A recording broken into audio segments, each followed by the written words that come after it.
결국은 장애 천공이 되거나 복막이 오면서 사람이 죽을 수 있는 거예요. 그래서 서행성 변비가 있는 분들에서 장 운동과 관련된 치료를 하기 위해서는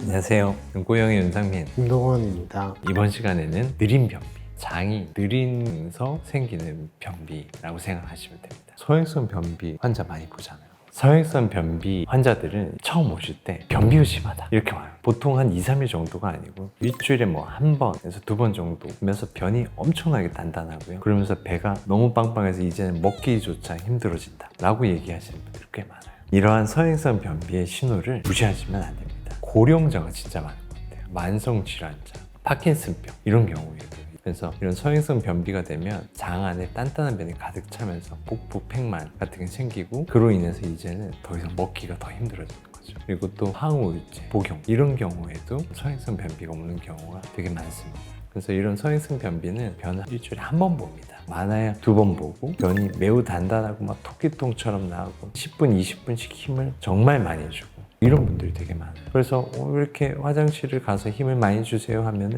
변이 단단해서 걸려서 안 나오는 사람들도 있지만 오히려 처음에가 안 나온다는 사람이 많아요. 이런 경우에는 배가 너무 불편하니까 그거를 해소하려고 약을 먹거나 억지로 빼내려고 하는 분들이 병원에 오게 되는 경우가 많습니다. 이런 서행성 변비에서 중요한 건 장이 느리다고 그랬잖아요. 장이라는 건 그래요. 장은 변이 왔네 하고 움직여서 항문으로 이렇게 보내줘야 되는데 먹은 만큼 나와야 되는 게 기본이고, 근데 장이 느린 경우에는 들어오는 만큼을 해소를 못 해줘요. 이 경우에는 장 안에 변이 점점 쌓이게 되고요. 장이 점점 늘어나게 되겠죠. 그러면 이제는 장이 수축할 수 있는 힘이 떨어지게 되는 거예요. 그러니까 고무줄이라는 걸 적절하게 늘리면 돌아가지만 너무 확 늘려서 해버리면 해버려 늘어지는 거랑 똑같은 거죠. 그럼 장이 늘어지면서 이제 점점 더 못 자게 되고, 그럼 그 안에 변이 더 들어와서 단단해지고 차게 되고, 그럼 점점 늘어나게 되면 장이 스트레칭 되면서 피가 안 통해요. 허혈성 변화가 되고 결국은 장에 천공이 되거나 복막이 오면서 사람이 죽을 수 있는 거예요. 그래서 서행성 변비가 되게 중요해요.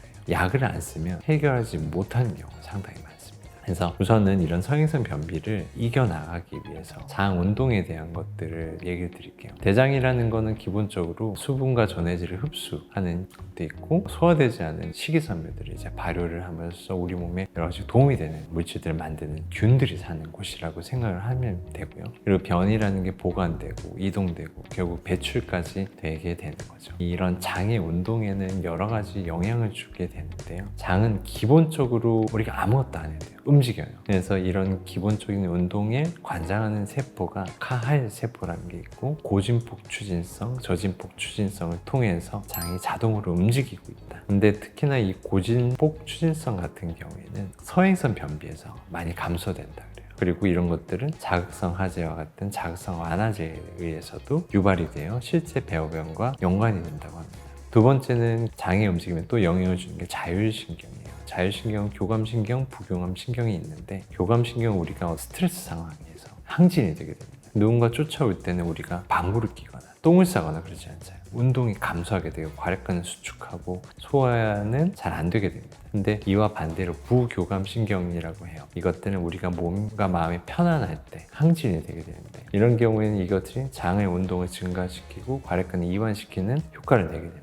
근데 이런 부교감신경 같은 경우가 미주신경이라는 횡격막을 통해서 내려오는 주요한 신경이 있는데, 그것들이 장의 움직임에 많은 영향을 줍니다. 그래서 우리가 장을 잘 움직이게 하는 데 도움을 주려면 되게 편안한 환경을 만들어서 부교감신경을 자극해야 된다는 거죠. 그래서 이런 것들을 자극하기 위해 또 중요한 것이 바른 자세를 갖고 횡격막 호흡을 하는 거예요. 쉽게 얘기하면 복식호흡이죠. 특히나 나이 드신 분들은 이렇게 꾸부정하는 경우가 많잖아요. 이렇게 되면 복식호흡을 하는 게 매우 힘들어서 가슴으로 숨을 쉬는 흉식호흡을 하는 경우가 많아요.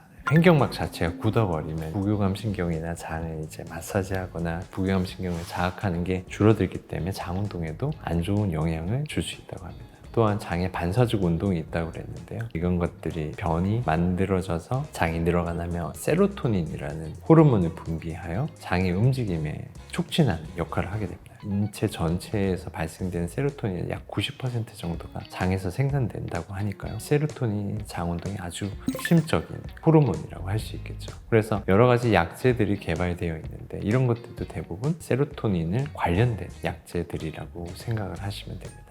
해서 서행성 변비가 있는 분들에서 장 운동과 관련된 치료를 하기 위해서는 편안한 환경에서 부교감 신경을 자극하기 좋게 하기 위해 복식 호흡을 하고 일상적인 운동을 하는 것이 중요하고, 충분한 변의 양을 만들어서 장이 늘어나게 해서 장이 움직이게 해야 하며, 나이나 지병에 따른 세포 변화를 줄이기 위해서 기저질환은 잘 치료하고 약물을 조절해야 되는 거죠. 그리고 또한 장 운동을 강화하기 위해 세로토닌과 관련된 여러 가지 장 운동을 개선하는 약들을 적절하게 사용을 해야 치료가 가능하다는 거. 그럼 배가 편해지고, 그럼 식사량은 더 많아지고, 활동도 많아지고, 기분도 좋아지면 점점 변이 묽어지게 돼요. 그럼 이제 약을 줄여나갈 수 있게 되는 거죠. 그리고 이런 약이 적절한지 확인을 하기 위해 대장의 움직임이 어떤지, 약을 썼을 때 움직임이 어떤지를 보는 대장 통과 시간 검사들을 해야 하고요. 대장 내시경 등의 추가적 검사를 통해서 대장의 암이나 그런 것들을 확인하고, 다른 기질적인 질환을 확인해서 조절할 수 있는 질환들은 조절을 해주는 게 중요하겠죠. 이 엑스레이는 이제 서행성 변비에서 보일 수 있는 건데, 저번에 얘기 드렸던 표지자들이죠. 표지자들이 장내에 가득 차 있어요.